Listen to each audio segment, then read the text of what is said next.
7장. 이사갈의 아들들은 돌라와 부아와 야숲과 시므론 네 사람이며, 돌라의 아들들은 우시와 르바야와 여리엘과 야메와 입삼과 스무엘이니 다 그의 아버지 돌라의 집 우두머리라. 대대로 용사이더니 다윗 때에 이르러는 그 수요가 22,600명이었더라. 우시의 아들은 이스라히야요, 이스라히야의 아들들은 미가엘과 오바댜와 요엘과 이시야 5사람이 모두 우두머리며, 그들과 함께 있는 자는 그 계보와 종족대로 능히 출전할 만한 군대가 36,000명이니 이는 그 처자가 많기 때문이며, 그의 형제 이사갈의 모든 종족은 다 용감한 장사라. 그 전체를 계수하면 87,000명이었더라.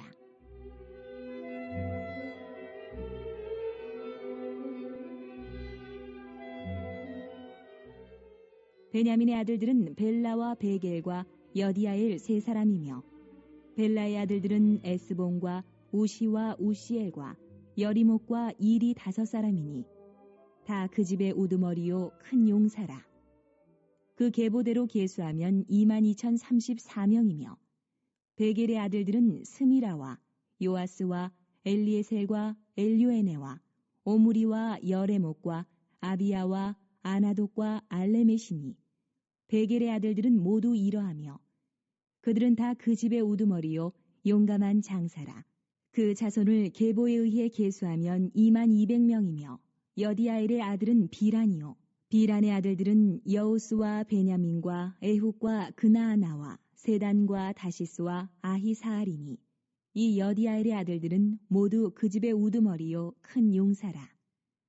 그들의 자손 중에 능히 출전할 만한 자가 17,200명이며, 일의 아들은 숫빔과 훗빔이요 아헬의 아들은 후심이더라.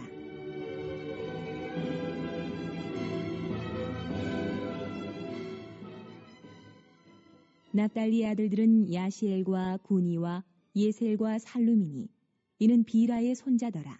므낫세의 아들들은 그의 아내가 낳아준 아스리엘과 그의 소실 아람 여인이 낳아준 길르앗의 아버지 마길이니 마길은 훗빔과 숫빔의 누이 마가라는 이에게 장가들었더라. 므낫세의 둘째 아들의 이름은 슬로브앗이니 슬로브앗은 딸들만 낳았으며, 마길의 아내 마아가는 아들을 낳아 그의 이름을 베레스라 하였으며, 그의 아우의 이름은 세레스이며, 세레스의 아들들은 울람과 라겜이요 울람의 아들들은 부단이니 이는 다 길르앗의 자손이라.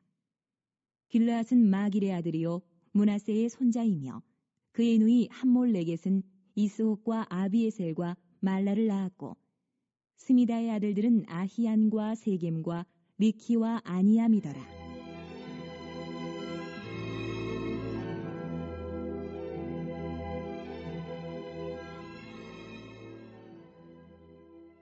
에브라임의 아들은 수델라요, 그의 아들은 베레시요, 그의 아들은 다하시요, 그의 아들은 엘르아다요, 그의 아들은 다하시요, 그의 아들은 사바시요, 그의 아들은 수델라며, 그가 또 에셀과 엘르앗을 낳았으나 그들이 가드 원주민에게 죽임을 당하였으니 이는 그들이 내려가서 가드 사람의 짐승을 빼앗고자 하였음이라. 그의 아버지 에브라임이 여러 날 슬퍼함으로 그의 형제가 가서 위로하였더라. 그리고 에브라임이 그의 아내와 동침함에 임신하여 아들을 낳으니 그 집이 재앙을 받았으므로 그의 이름을 부리아라 하였더라. 에브라임의 딸은 세에라이니 그가 아렛 윗성 베토론과 오센 세에라를 건설하였더라. 부리아의 아들들은 레바와 레셉이요, 레셉의 아들은 델라요, 그의 아들은 다하니요, 그의 아들은 라다니요, 그의 아들은 암미후시요, 그의 아들은 엘리사마요, 그의 아들은 눈이요, 그의 아들은 여호수아더라. 에브라임 자손의 토지와 거주지는 베델과 그 주변 마을이요, 동쪽으로는 나아란이요, 서쪽에는 게셀과 그 주변 마을이며, 또 세겜과 그 주변 마을이니 아사와 그 주변 마을까지이며, 또 므낫세 자손의 지게에 가까운 베스안과 그 주변 마을과 다아낙과 그 주변 마을과 무기또와 그 주변 마을과 돌과 그 주변 마을이라. 이스라엘의 아들 요셉의 자손이 이 여러 곳에 거하였더라.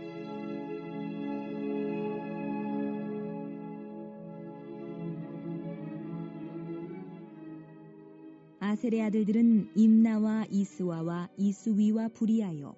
그들의 매제는 세라이며 부리아의 아들들은 헤벨과 말기엘이니 말기엘은 비르사잇의 아버지이며 헤벨은 야블렉과 소멜과 호담과 그들의 매제 수아를 낳았으며 야블렛의 아들들은 바삭과 빔할과 아스와시니 야블렛의 아들은 이러하며 소멜의 아들들은 아히와 로가와 호바와 아람이요 그의 아우 헬렘의 아들들은 소바와 임나와 셀레스와 아마리요 소바의 아들들은 수아와 하르네벨과 수알과 베리와 이므라와 베셀과 홑과 사마와 실사와 이드란과 부에라요 얘들의 아들들은 여분네와 비스바와 아라요 울라의 아들들은 아라와 한니엘과 리시아이니 이는 다 아셀의 자손으로 우두머리요 정선된 용감한 장사요 방백의 우두머리라.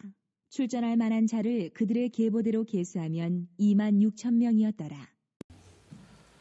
자, 오늘 그 역대상 7장을 우리가 함께 보셨습니다. 계속해서 그 이스라엘의 지금 각 족보, 그 지파들의 그 족보를 지금 기록을 하고 있습니다. 근데 지난 6장에서 살펴본 그 레위 지파에 이어서 오늘은 이사갈, 또 베냐민, 납달리, 므낫세, 에브라임, 아셀 지파 이 족보에 등장하는 그러한 많은 이름들이 지금 또 소개되고 있습니다. 그런데 이 모든 족보들을 가만히 묵상해 보면요, 우리를 향한 그 하나님의 마음이 뭔가 그것을 우리가 생각해 볼 수가 있는데요. 먼저 오늘 본문 1절부터 5절을 보시고요. 그리고 6절부터 12절 그리고 30절부터 40절에 보시면은 이제 차례대로 이사갈 지파 그리고 베냐민 지파, 아셀 지파 족보가 소개되고 있습니다. 그런데 이 세 지파의 족보에 공통적인 특징이 있어요. 이 모든 족보들은요, 특별히 이제 창세기에도 이 지파들의 그 족보가 소개되고 있는데 그 족보와는 좀 달라요. 그저 창세기에는 어떤 혈통적인 그러한 의미로서 이름을 이렇게 나열하고 있는데, 근데 여기에서는 이제 여러 그 세대에 걸쳐서 그 후손들의 이름을 의미 있게 그렇게 기록을 하고 있다는 것입니다. 그러니까 창세기에 보시면 그냥 좀 굵직굵직한 그런 이름들, 그런 대표적인 그런 이름들만 간략하게 이렇게 기록을 하고 있어요. 근데 오늘 역대상 7장에서는 이 지파의 그 굵직한 이름을 딱 기록하고, 그리고 그 후대에 걸쳐서 많은 후손들의 이름을 특별히 기록을 하는데 좀 의미 있게 기록을 하고 있다는 거예요. 자, 이게 무슨 말씀이냐면, 자, 1절을 먼저 다 같이 읽어볼까요? 자, 1절. 자, 시작.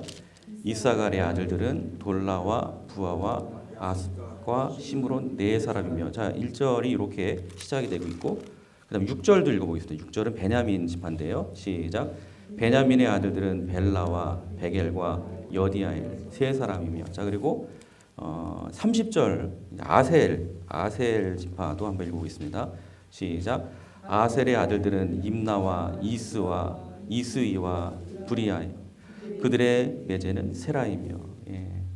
자, 먼저 그 1절에 그 이사갈의 아들들 돌라, 부아, 아숲, 시므론 네 사람을 지금 소개하고 있죠. 그리고 6절에는 베냐민의 아들들 벨라, 베겔, 여디아엘 세 사람을 소개하고 있고, 또 30절에는 아셀의 아들들 임나, 이스, 이스위, 부리아 이렇게 네 사람을 또 소개하고 있습니다. 그런데 이들로부터 이제 쭉 계속되는 그 후손들의 이름을 소개할 때는요, 특별히 2절, 7절, 40절에 보시면 이 후손들을 소개할 때 우두머리 뭐 이런 표현이 나. 우두머리 혹은 대대로 용사였다, 뭐 큰 용사, 또 방백의 우두머리 뭐 이런 수식어들이 나오고 있어요. 그리고 4절 그리고 11절 또 40절에 보시면 또 공통적으로 출전할 만한 군대라는 그런 말이 나오고, 또 혹은 출전할 만한 자 이렇게 표현되고 있고, 또 5절과 9절과 40절에 보시면 용감한 장사, 아주 멋진 용어들이 이렇게 수식어로 기록되어 있습니다. 그러니까 이게 뭘 의미할까요? 그러니까 이 역대기서 기자는 이 족보를 기록할 때요, 창세기에서 나오는 지파의 족보와는 전혀 다르게 기록을 하고 있다는 것이죠. 그러니까 혈통적인 의미로서 대표적인 이름 몇몇만 단순하게 이렇게 소개하고 있던 어떤 이사갈, 베냐민, 아셀 이런 지파들이 다른 족보에서는 이제 그 굵직한 이름으로부터 시작된 이런 후손들의 명단이 아주 상세하게 나오지 않아요. 그런데 여기에는 이렇게 상세하게 기록이 되면서 그리고 동시에 그들을 표현할 때도 뭐 멋진 우두머리, 뭐 용사, 광백의 우두머리,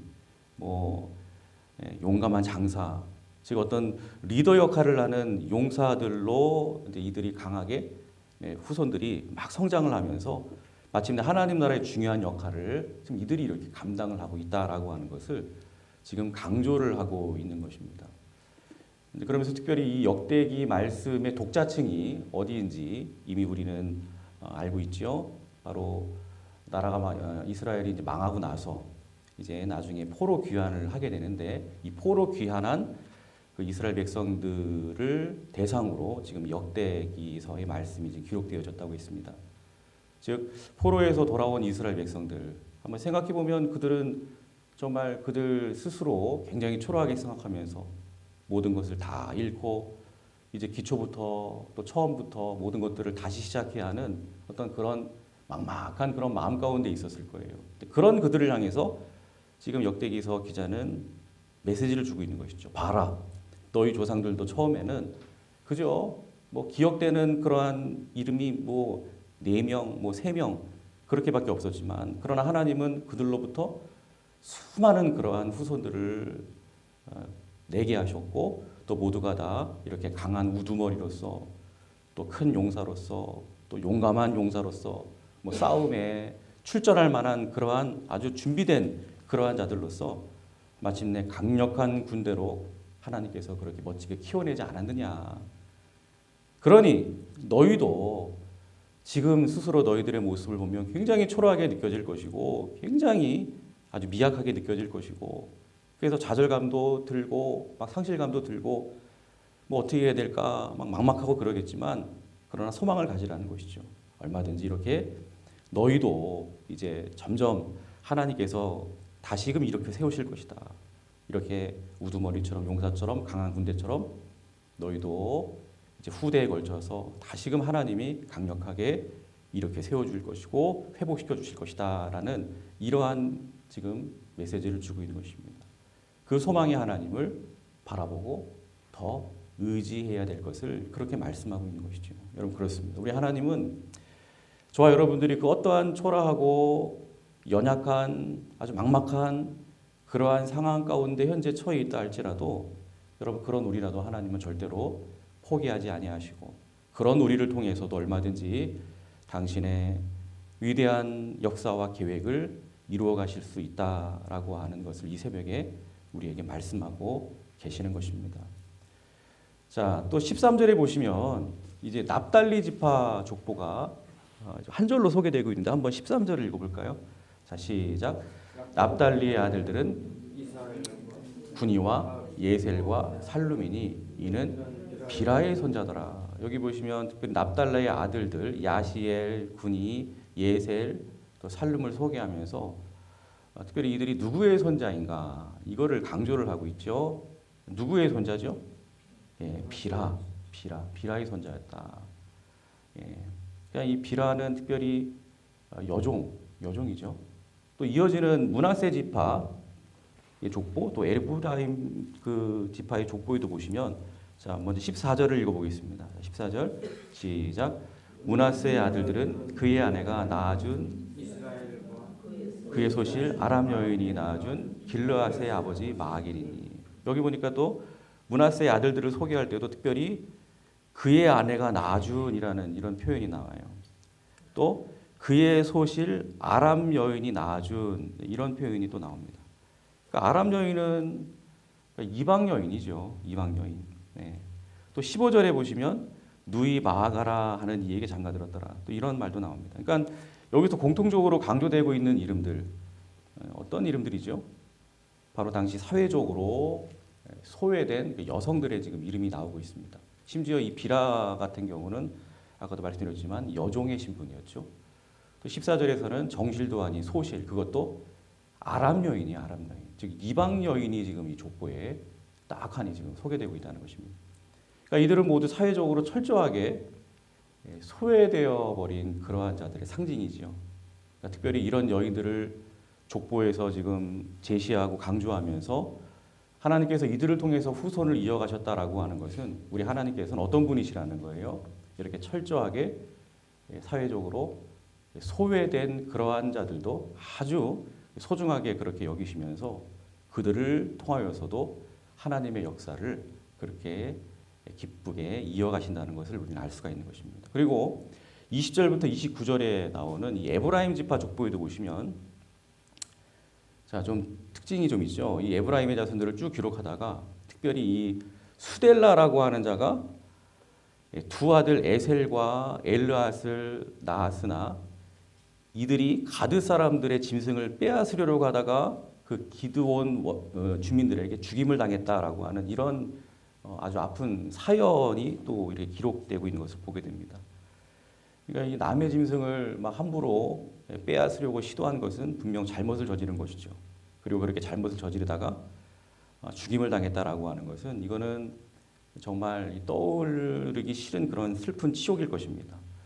근데 족보를 계속 보시면 이와 같은 이 실패 역사가 이들 지파 가운데 있었음에도 불구하고 27절에 보시면 우리 다 같이 27절을 봉독해 볼까요? 27절 시작. 그의 아들은 눈이요 그의 아들은 여호수아더라. 그러니까 그 아픈 실패의 혈통에서 나중에 이렇게 이스라엘의 걸출한 지도자죠. 바로 여호수아가 이렇게 태어나는 것을 보게 됩니다. 그러니까 여기서도 우리가 또 깨닫게 되는 것이죠. 동일한 맥락이에요. 그러니까 하나님은 우리의 이 같은 어떤 실패 또 연약함 속에서도 계속해서 역사를 이어가시고 또 계획을 이루어 가신다는 것입니다. 즉 우리 인간의 입장에서는 막 이렇게 치욕적이고 또 실패, 아픔 이런 것들이 모든 것을 지금 다 그냥 끝내버리는 것 같은 그런 절망처럼 보이지만 우리 하나님은 우리의 이 같은 연약함과 실수 속에서도 여전히 당신의 역사를 그렇게 이루어 가시면서 그런 연약한 우리라도 사용하실 수 있는 그러한 분이라는 것입니다. 결론적으로 오늘 이 7장을 통해서 우리는 하나님의 마음과 또 우리 하나님의 이 관심이 어디를 향해 있는가라는 것을 우리는 생각해 볼 수가 있다는 것입니다.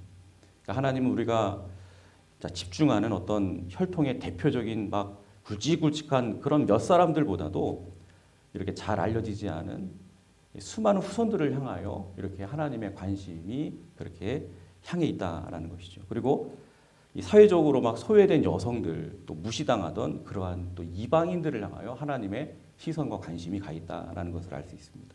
또 심지어는 기억하기 싫은 치욕적인 그런 실패의 순간을 경험한 패배자들에게도 하나님의 관심이 여전히 향해 있다라는 것을 알 수 있습니다. 여러분 한때 그런 그 문구가 있었죠. 1등만 기억하는 그러한 더러운 세상 이런 문구가 있었는데 이런 유행어가 있었어요. 근데 정말로 이 유행어대로 이 세상은 어떻습니까? 항상 1등만을 기억하려고 하죠. 이 세상은 항상 중심 인물, 즉 주인공에게만 자꾸만 주목하고 관심을 갖고 집중을 합니다. 근데 여러분 잊지 마세요. 우리 하나님의 관심은 절대로 이 세상의 관심과 같지 않습니다. 하나님의 관심은 뭐 막 굵직굵직한 막 대표 몇 사람, 뭐 영웅, 뭐 주인공, 막 큰 업적을 남긴 사람들 그런 사람들에게만 있는 것이 아니라 이렇게 아무도 관심 갖지 않는 주변인들, 또 소외된 사람들, 약자들, 심지어는 모든 사람들의 막 손가락질을 당할 만한 그러한 패배자, 실패자에게도 하나님은 동일한 관심을 아니 오히려 더 큰 관심을 가지고 계시다라고 하는 것입니다. 그래서 오늘 우리가 함께 불렀던 찬송가 가사에도 그런 고백이 있지 않습니까?